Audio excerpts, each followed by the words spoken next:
day away from the biggest game of this year so far by far. Number 2, Alabama. Number 3, Georgia. Bama, of course, facing the reality of playing this game without head coach Nick Saban, who tested positive for coronavirus earlier this week. But suddenly this gets interesting.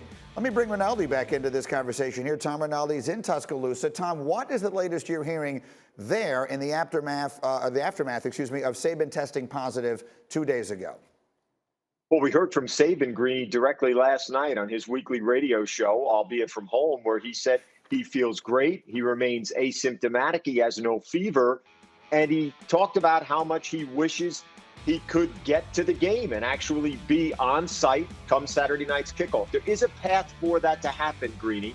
He would have to have 3 consecutive days of negative tests. Thursday morning's test, whose result will come back today, who's being tested again this morning, and then tested again Saturday morning. If all of those tests were negative, that would open a path and a door for Saban to actually be with his team come Saturday night. But a big and key point here is the results from Thursday morning's tests, which are coming back today, on the players to see if there's been any spread beyond Nick Saban and athletic director Greg Byrne, who also tested positive for COVID on Wednesday.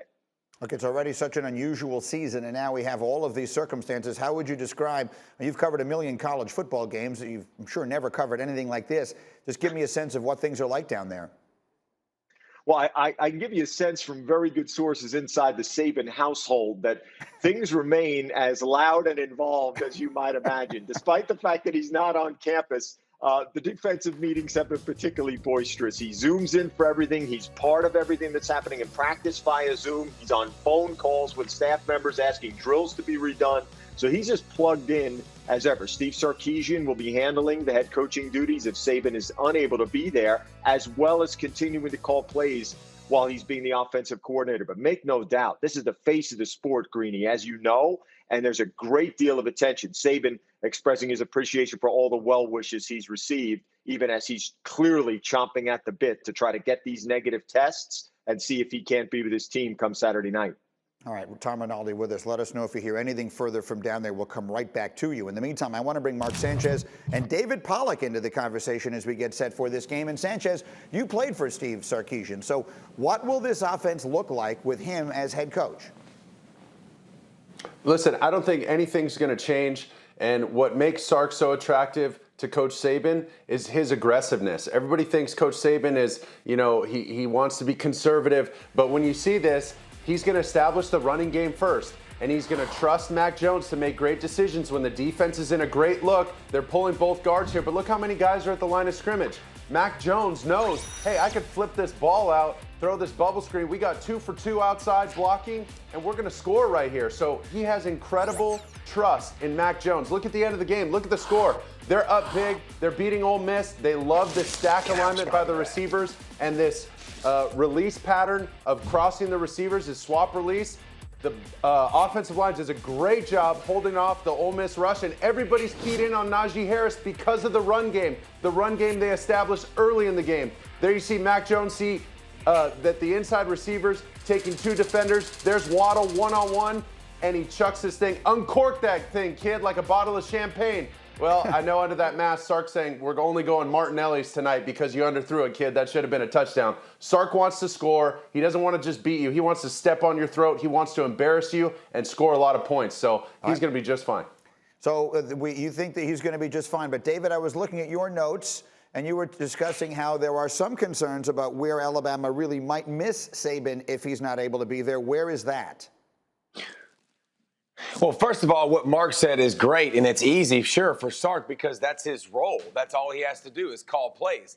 That ain't his role anymore. He has to expand his role. He has to think about 4th downs. He has to think about 2-point conversions. I think it's going to be a little bit harder on him.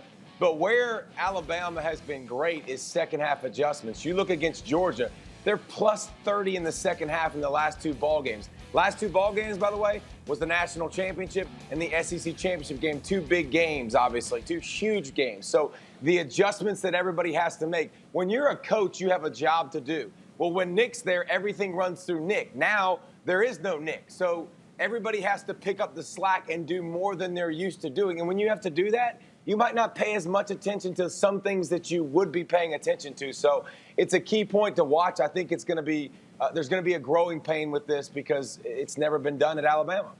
So, David, the new wrinkle that we're getting here is that it's not impossible that Saban will wind up being there. He needs 3 consecutive negative tests, and we're going to follow all of that. But will the fact that he was absent for these days matter anyway? I guess what I'm saying is if Saban is in his house Wednesday, Thursday, Friday, does that make a difference? Does it impact the game? Does it change your expectation for who wins?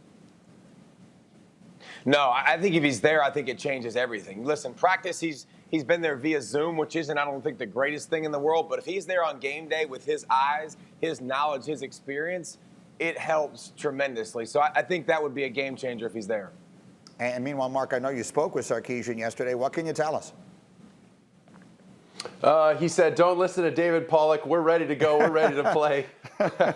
No, I'm just kidding. I understand where you're going. We'll there. see. And he said to understand, like, what David said is a great point, that Coach, everything does run through Coach Saban, but on offense, he's not micromanaging what they're doing, right? And you're totally right, David. That defense is what has all the pressure on them because they're the one giving up 45-plus points to Ole Miss last week. So that's where things need to tighten up. I think if they just stay the course on offense, they ride Najee Harris early, then get Mac Jones involved, ease him into the game, and let him go play, I think they'll be just fine on offense. Defense is the key. That's where they're going to really have to pick up the slack.